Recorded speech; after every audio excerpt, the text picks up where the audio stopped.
we have another what if episode. The tables have turned on this one, though. No, don't tell me you like this episode. Come on. No. The tables have turned, as in, who knows about the comics on this one? I have never read the Marvel Zombies comics, but you have. Yeah, because you assigned it to me. Yeah. So how's your experience reading it on the iPad? It's better, but I still don't think I'm going to do any extensive comics reading. The format just doesn't work for me. The moving from left to right and down, like left to right, then left to down kind of movement, yeah. Yeah, and like a lot of the times I don't, like when I was reading the Marvel Zombies, there's a lot of people in there that I do not recognize at all. So yeah, it's a steep price of entry, 100%. Yeah, I can see that. Right, yeah. Was it too gross for you? What's the gross level for the comics? I mean, it's comics. So it depends on how much you visualize it in your head. Like on the page, it's not that gross because it's pretty low level of detail, you know? It's not like, we talked about Image comics, right? Yeah. Where they go into really high levels of detail in Image comics. This is a Marvel comic, so it's, pretty low level of detail. Okay. But if you visualize the subject matter in your head, then I could see it becoming disturbing. That's interesting. All right. Yeah. So I think I already gave it away, but I just did not feel this episode. Did you like it? So I don't know how I would have felt about this one as a person that didn't read the comics. So but now you as know a how person I feel. I know how you feel now. Yeah. Particularly with this whole, why's everything got to be the MCU? Dude. Because this episode, a lot of the things in it they were not in the comic that I read at all. And it's all things that are just like picking, okay, let's take this from this one movie in the MCU. Let's take this other thing from this other movie in the MCU. Let's all throw it into this zombie episode, which could have been completely standalone. Dude, yes. I don't know what is going on with them and thinking they can't use the rest of the Marvel properties.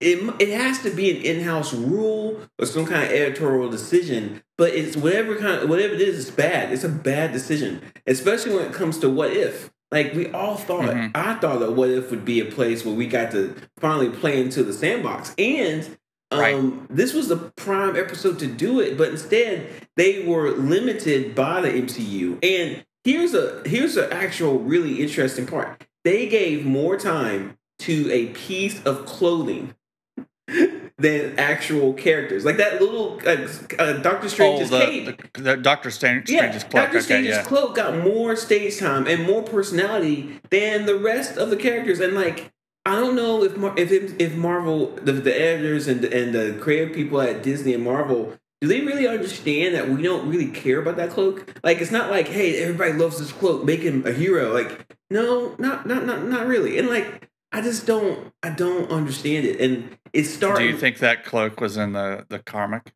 the Marvel Zombies comic? No, of course not. No way. It definitely wasn't in there. And like, you're right. It was not. Okay, we'll get to more of that in a second. But like, it's starting to wear out. And like, it's actually interesting. I saw a tweet from a guy, Matt Iglesias. He's a podcaster and news guy.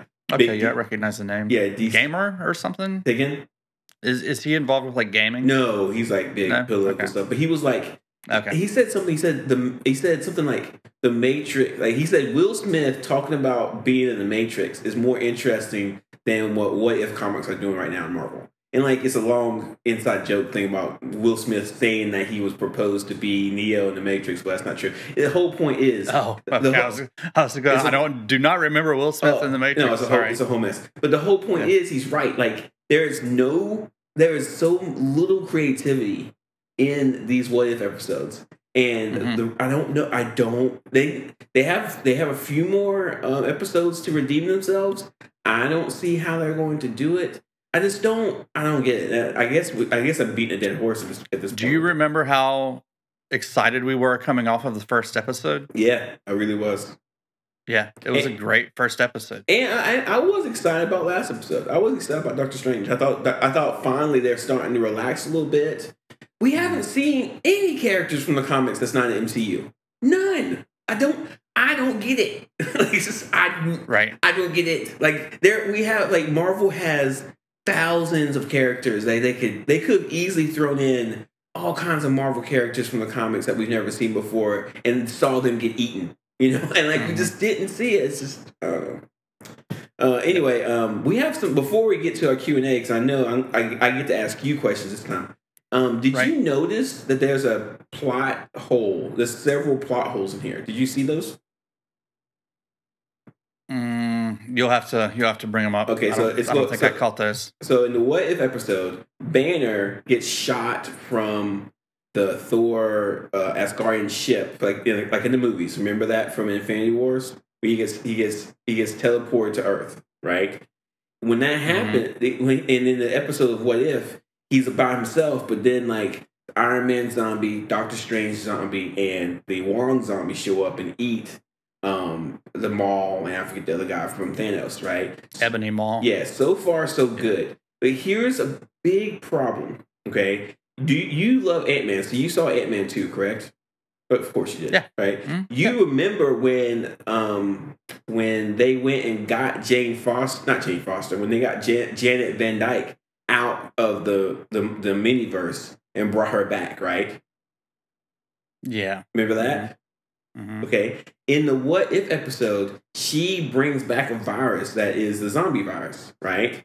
So, right, yeah. Okay, so how much time in the MCU, how much time is it from when Jane Van Dyke comes out of the mini multiverse to when Hulk shows up and Thanos attacks? What's the time frame?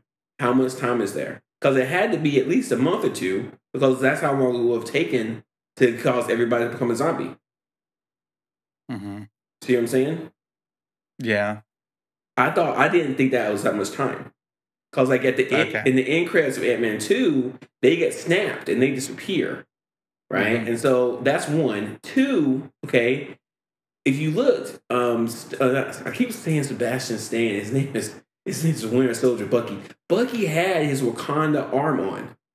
How did he get that? Because he didn't get that arm in the MCU movies until Thanos was about to attack. How did he get that before Thanos showed up? Yeah, this is just them taking their greatest hits from the MCU and putting them in a salad spinner and spinning around. But it makes no sense. Right. It makes no. I didn't even think about those timeline inconsistencies. Yeah, and at the end of the episode, Thanos is a zombie and he has 5 of the Infinity Stones, right? But where did he get the Time Stone from? How did he get that from Doctor Strange in time before they got? Well, bigger question is, how does Thanos, who has the Infinity Gauntlet with all of the stones in it, how's he become a zombie? How does he get turned into a zombie? Very good question. How did he get into Wakanda? You know, it's just so I'm going to say it. It's bad. It's bad. Yeah. It's creatively bankrupt. I had high hopes for this episode. No, I did too, because it could have been a place where we finally get to see some creativity, but just didn't do it. It's okay, whatever. I will say the zombie art was pretty cool, the art style. Yeah, instead of what if, they should call it whatever. That's what they should call it. Whatever. This is probably the worst thing Marvel's done. I would just say that. Yeah. Thankfully, they got a lot more in the can that we're excited about, but it's just, I don't know. Okay, I'm going to start asking you questions. All right, let's go to it. All right. Okay, so Hope Van Dyke, the Wasp, did she turn into a giant and step on a lot of zombies and then turn into a zombie herself in the comics? Hope is not in the comics at all. Janet is in it, however. But she's a zombie. She's not one of the survivors. Does she eat people? Yeah, she eats people. Yeah, they all do. Okay. The longer they go without eating, the hungrier they get, and they can't think clearly while they're hungry. Which is, that's kind of true for humans. You can't think clearly when you're hungry, but it's much worse for these zombies. So I did a little research, just a tad, Is the virus that causes them to be a zombie called the hunger? I don't think they ever actually name it. At least they do say hunger, but I don't think they call it the hunger. At least in the comic that I read. In the comics, where did the virus come from? Did you know? Do you know? So it happened in the comic. It happened in the comic before the one that I read. So they kind of spun it off out of Fantastic Four. So it started in this whole Marvel Zombies thing started in a issue of a Fantastic Four comic. I didn't read that comic, but as far as I can tell, Fantastic Four got teleported themselves to a version of Earth where there were already zombies. Very good. Very good. Yeah, that's great. Because I do remember when that comic came out. And it disgusted me, and I did not read it. I was like, ugh. All right, because it's zombies. Yeah, it's zombies. Okay, more. Was Iron Man a zombie? Iron Man was definitely a zombie, yep. Doctor Strange? Doctor Strange is not in the comic at all. Okay. Let's see. Did Captain America? Yeah. I was going to say yes, but no, it's not Captain America. It's Colonel America. Why is he a colonel? So he was president of the United States, apparently, at some point. Mind blown emoji. Okay. Yeah. So the zombies in this reference the fact that he was president of the United States for a brief period of time. He says he didn't serve a full term, but they're all calling him Colonel America. Which universe is this? Do we know? Is this the main Marvel universe? Is this a different? It's definitely not. Yeah. It's it's a 4-digit number. Okay, because I do have 2149, I think. Okay, so let's put that in the show notes because there's a bunch of zombie universes. So you said it was 241. I think it's 2149. 212 8675 309. Okay. Yep. Okay, let's keep going. Let's see what else. Was Spider-Man a prominent part?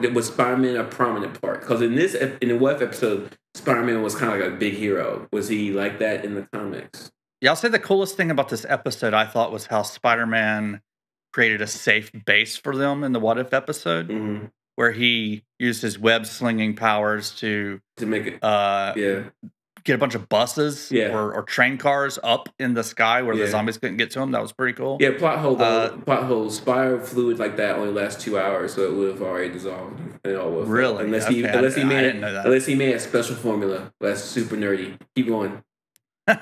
Spider-Man is a zombie the entire time in the comics. He's not a survivor. Okay. What else do we have going on? And he jumps. During one of his attacks, he jumps and breaks his leg. And he's like complaining about his leg being broken, so he has to get Luke Cage to like give him piggyback rides around and stuff like that. And then eventually he's like, you know what? This leg is not doing anything for me. He just rips his leg off and throws it away. That's so gross. Okay, let's keep going. Was the whole thing with Vision true? Like Vision isn't in the comics at all. Okay, so in this What If episode, I really didn't like seeing Vision show up in here. Yeah, I understand that they want to make some WandaVision connections between the Vision and Scarlet Witch, and I do love who's the voice actor for Vision? He's so good. Paul Bettany. He's so good. His voice is like butter on a biscuit. Like when you hear his voice, it's like, it feels good. Like some people's voices just sound so good. Didn't his character seem a little weird in this? Because he cut off T'Challa's leg and fed it to Wanda so she could stay alive. Yeah, that's weird. Well, like, isn't he very rational? Yeah. Like that doesn't make sense at all. Yeah, and it also doesn't make sense for him to rip out his module and kill himself. Like, what? Right. That served no purpose. He could have went with them to Wakanda. And all that did was make it easier for the zombies to start attacking again. It's just what? This episode was so bad. Okay, let's keep going. Okay, did the Hulk? Please tell me the Hulk wasn't a zombie. Hulk was definitely a zombie. Yeah. Was everybody? So was there anybody that was not a zombie? Who wasn't a zombie? T'Challa was not a zombie. Okay. And then these people that I don't Right. recognize from Asteroid M. Oh, that's they were not zombies. That's Magneto's asteroid. That's X-Men stuff. Okay, yeah. Magneto's people, his people, they were not zombies. Okay, do you have a comic in front of you? No, why? I wanted you to kind of describe me a picture of the people on Asteroid M, and I can tell you who they are. Oh, I can describe all of them. I guess they're all wearing the same outfit. Yeah, basically. Tell me what they look like. They have like blue outfits with yellow and red edging. They're all It looks like they're all X-Men. Did one of them have like a little visor over his eyes? I think I would have recognized Cyclops? him. I didn't see him. Okay. Yeah, Cyclops. Yeah. Did anybody have like purple hair? Not that I know of. One of them was called Hendrix. No idea who that is. Who knows who these people are? Was Magneto there? Magneto was definitely there. Yeah. And he was not. He's their second. So there's like 3 big bad guys in this collection. Magneto was a bad guy? Yeah, isn't he always a bad guy? No, I mean, so good and bad is a point of perception, right? So was Magneto actually trying to kill people, or was he trying to protect people from zombies? So I guess I should rephrase this. So Magneto was one of the people that the zombies were fighting because they wanted to eat him. Okay, so in the comics, so there were three big enemies of the zombies. Okay, who's the and Magneto is the second one. Who's the other two? So the first one, the first big encounter is with the Silver Surfer. They ate him, didn't they? They ate the Silver Surfer, and when they ate him, they gained his cosmic powers. And I can't remember if it was Silver Surfer or Galactus. One of them, Hulk, was the only one that could defeat him, and he ate his head. Probably Galactus then. Did he have a purple helmet on? Yeah, that's Galactus. Who's the third big bad? Hang on a second. I'm getting confused here. I may be confused myself. Silver Surfer, Magneto. You said the Black Panther was there. Black Panther was there. I think Magneto. They just fight him twice, actually. Okay. Yeah. So at the end of the comic that you read, was it a graphic novel?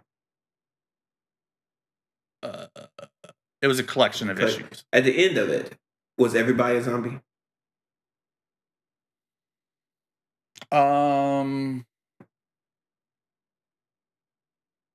No. Okay. Magneto's people still aren't zombies. Okay, good to know. So if you could rate it, A being the What If episode represented the comic very well, to F, which is the What If episode represented the comic very poorly, where would you rate it?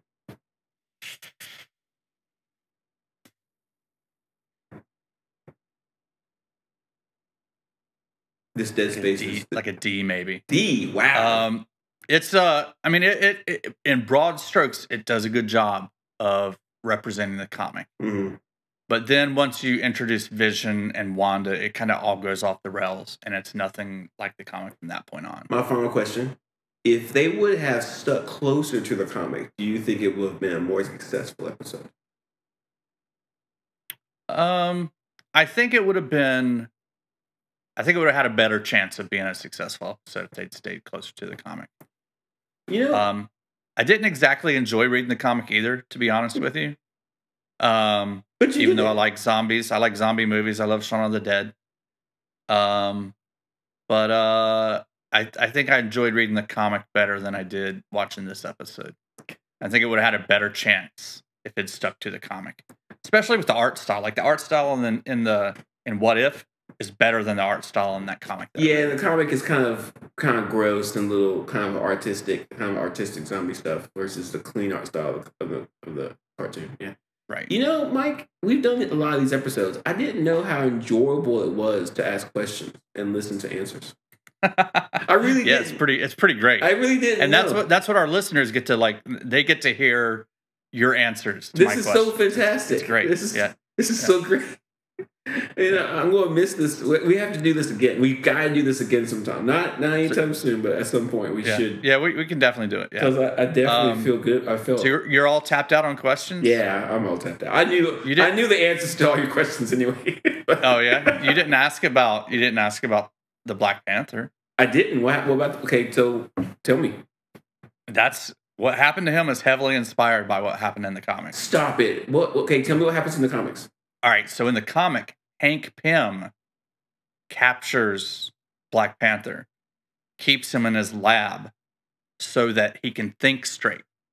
Because if he eats some of Black Panther's flesh, he can think straight and he can make plans on how to survive and find people to eat as a zombie.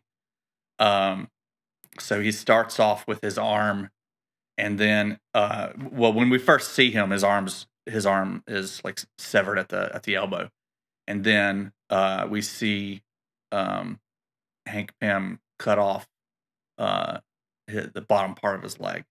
That's huge. In the episode. That's huge. That's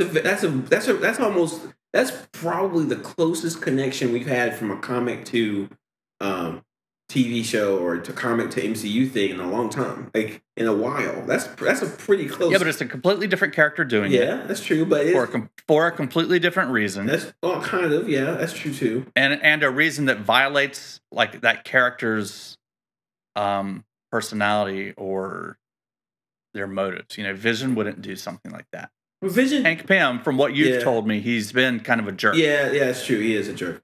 But, so it definitely fits in with him, and he's a serious jerk throughout his whole comics. Even as a zombie, he's not friendly to any of the other zombies. He's a jerk the whole time. Is there any other really good connections like that in the comics versus the MCU? Any connections like that?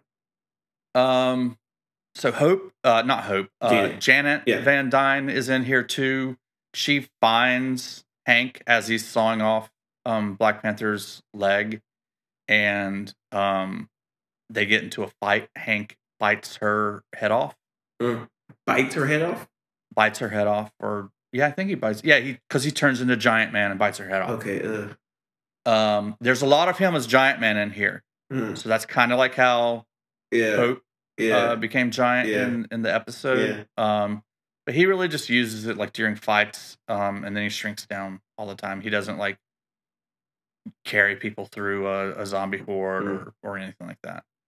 Wow.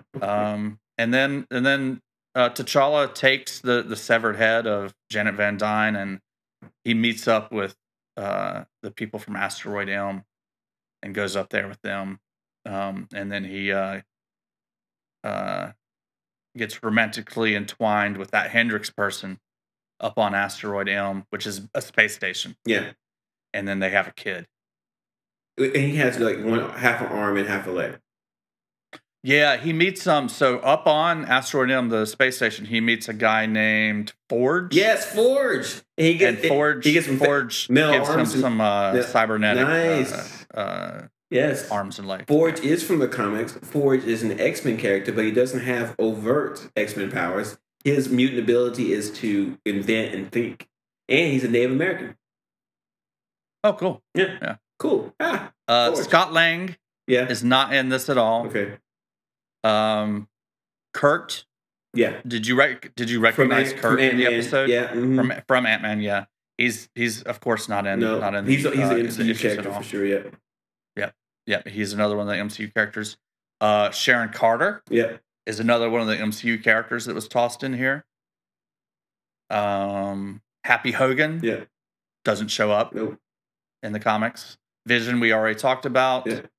Hope Van Dyne isn't in there, but Janet Van Dyne is. And then, of course, Ebony Maw. Yeah. And Wong. Yeah. Yeah, they're not in there. Nope. Okay. Great. The smorgasbord of MCU people are not in here. Right. Black Panther is. Oh yeah. Bucky Barnes not in here. Yeah. There you go. Yeah. Right. Yeah, the big people are Iron Man, there's Spider-Man, there's the Hulk, there's Hank Pym, Wolverine. The Beast gets killed early by Iron Man as soon as he gets to cosmic powers. He that's how he finds out he has cosmic powers, is he's having an argument with the Beast and like motions towards him and blasts his head off. Wow. Yeah. Very violent. It's a very violent comic. Oh yeah, it's very violent. Was it PG-13? Oh, they find out that they can re-eat things because some of them have like wounds in their stomach and food falls out. What? So they can get the food that fell out of their stomach and eat it again. Okay. And that helps out with their hunger. That's so nasty. Yeah. Okay, I think I'm done. I think I'm done with zombies. I think I'm just done with it. Yeah. I think I'm good with it. Have you watched any zombie movies? Shaun of the Dead is my favorite zombie movie of all time. Okay. But I've also seen Night of the Living Dead. Some people don't think these are zombie movies, but what is it called? God, what's it called? It's in Britain. 28 Days Later. 28 Days Later. Are you a walking zombie fan or are you a running zombie fan? I like walking zombies. Okay, I am a running zombie fan, which is interesting. Of course, I've read the book World War Z. You've read that book, of course. I haven't read it, but I watched the movie. Okay, first of all, the movie's terrible compared to the book, so you gotta get the book. You've gotta read the book now. The book would take you 3 hours to read. It's so silly. It's silly as in big print, so you can just read it real fast. Okay. If you want to, I'll mail you a copy. It's like a Dan Brown book. Yeah. Oh yeah. When it came out, it was like, this is what fiction is now. This is the best fiction book in the world. And then like 2 years later, people were like, it's fine. We kind of went a little exorbitant on loving this book. Yeah. It's funny. I think we're good, Mike. We done? I'm surprised at how many voice actors they got in this movie. Everybody, right? From the MCU. Everybody except Steve Rogers and Peter Parker. Mm-hmm.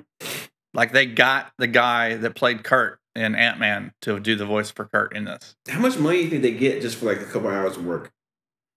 I don't know. Well, Jon Favreau, yeah, he did it. Was in this as Happy Hogan. Yeah, he didn't even sound like himself. I don't know what kind of processing they put on that voice. Sounded like him. He was. Did he? He was way skinnier in the cartoon than he is in real life.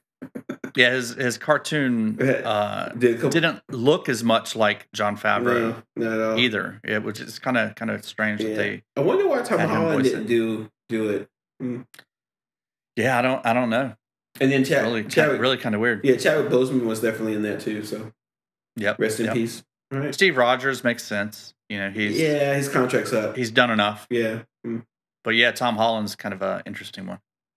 He wasn't in it. Let's not over theorize too much about that. Maybe he just had scheduling conflicts. You never know. Yeah. All right. I think we're good. We're good. Yeah, I think we're good. We have a special event coming up. Not next episode, but the episode after, correct? We've got a guest star. Yeah, we're gonna have a guest host on with us. What's his name again? Josh? Josh. He's a podcaster. He's got his own podcast. We'll let him tell you all about that when he's on. It's gonna be fun. And so our next podcast is going to be Spider-Man Homecoming. And then after that we got another What If, and then we have Thor Ragnarok. So keep it moving. You're looking forward to that next What If? No. I'm not. Yeah. I'm not really either. I'm looking forward to our conversation about Spider-Man Homecoming. I'm looking forward to our discussion about Thor, especially the Thor Ragnarok has a lot. Yeah, we've got two really good movies coming out. We've got the best Tom Holland Spider-Man movie that we can get, 100%. I guess. Yeah. And then we've got Thor Ragnarok, which so far is a fan favorite of the Thor movies. It is hands down the best Thor movie, of course. The other two are terrible. So yeah, 100%. Not terrible. You like the first Thor better when you watched it. Actually, you like both of them better than you remembered. Yeah, I did. But if someone said, "Hey, let's watch a Thor movie," I'd put in Thor Ragnarok. I'm like, okay, let's watch this one. Okay. Hey, good stuff coming up. Where can people listen to us? You know, my favorite place is Apple Podcasts. So we're definitely on there. We're on Overcast. We're on Spotify. We're everywhere you can find podcasts. Google Play. And if we're not, let us know. Google Play. We're also on the YouTubes. Yep. Yeah, we're on the YouTube. I am in the process. If I ever get like 2 hours, I'm in the process of creating our Reddit page. So when that is unveiled, maybe I can get it done by this weekend. We'll get to kind of unveil it so people can participate in conversations with us and nice. part of Reddit, which is normally a garbage bin of destruction and grossness, but maybe we can bring some goodness into it. We can see. Well, the thing I like about Reddit is that you can find something you're interested in. Yes. And for the most part, that's all you're going to see is things that you're interested in. You're not going to see a bunch of garbage you don't care about. Yeah. Which is, it's like, what's it called? The official word siloing, I think. Yes. Which is good and bad, because sometimes you need to get out of where you are. You know? Right. Like if you're in the anti-vax Reddit, then like, you know, then maybe you should see things outside of that. Right. All right. Well, thanks, Mike. I really appreciate it. I'll see you, I guess, next time. All right.